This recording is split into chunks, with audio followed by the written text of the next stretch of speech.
Hello, আসসালামু আলাইকুম। সবাই কেমন আছেন? আমি আজকে ফ্রাইডে, ঘুম থেকে উঠতে অনেকটা দেরি হয়ে গিয়েছে।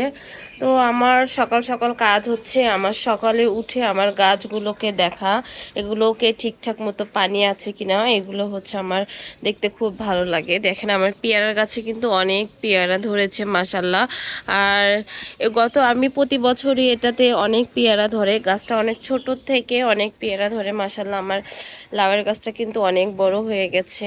বাসায় আমার অনেকগুলো বেলকুনি, আর 4টা বেলকুনি, পুরা বেলকুনিতে আমার অনেক গাছ আছে। আর এই গাছের ভিডিও তো আমি এর আগে দিয়েছি মাশাল্লাহ। এখানে আরেকটা মরিচের গাছ আছে, দেখেন এটাতে অনেক মরিচ ধরে। এই গাছটার বয়স মিনিমাম 1.5 বছরের মতো হয়েছে। এই দেখেন, এইখান থেকে আমি আবার আরেকটা চারা করতে দিব আর কি। আরেকটা বেলকনিতে আমার অনেকগুলো গাছ আছে। এই গাছগুলো দেখতে হবে যে পানি আছে কিনা প্রত্যেকটা গাছই। এখানে আমি অনেকগুলো আমার পুঁই শাক হয়েছে আর কি, শাকগুলো খুবই হেলদি হয়েছে। একটু সামান্য একটু করে পানি দিলে গাছগুলো অনেক হেলদি হয়। আমার ডাঙ্গার গাছটা অনেক সুন্দর হয়েছে। ওই তো আমার ছেলে ওই বেলকুনিতে আর কি দোল খাচ্ছে। হাই বাবু,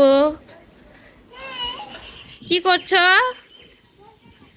হ্যাঁ, আমার বাসা থেকে একদম সব ভিউ দেখা যায়। আমার বেলকুনিতে আসলে অনেক ভালো লাগে, যার উপরে আর নেই। আমার যে সারাদিনের অনেকটা সময় কিন্তু আমি আমার বেলকুনিতে কাটিয়ে দেই। আরও একটা বেলকুনিতে আমার বেশ কিছু গাছ আছে আর কি। এই গাছগুলো আমার খুবই পছন্দের। প্রত্যেকটা গাছ আমার সব থেকে বেশি, এই গাছগুলো খুবই ভালো লাগে। এটাও ভালো লাগে আর কি। এই গাছটা আমার বেশ কয়বার আমি করেছি, বেশি পানি পেলে কিন্তু গাছটা মারা যায়। আর এই তো আজকে সারা দিন আমার ছেলেটা কি করছে? বাবু, হাই বলে দাও তো। তুমি এগুলো কি করছো? তাই ও অনেক কিছু আর্ট করেছে। যাই হোক, আজকে এই পর্যন্তই। সবাই ভালো থাকবেন। এখন একটু পরে আমি রান্না করব, অনেক অনেক কাজ আছে আমার। সো এই ভিডিওগুলো আপনাদের সাথে শেয়ার করব। যদি আমার প্রত্যেকটা ভিডিও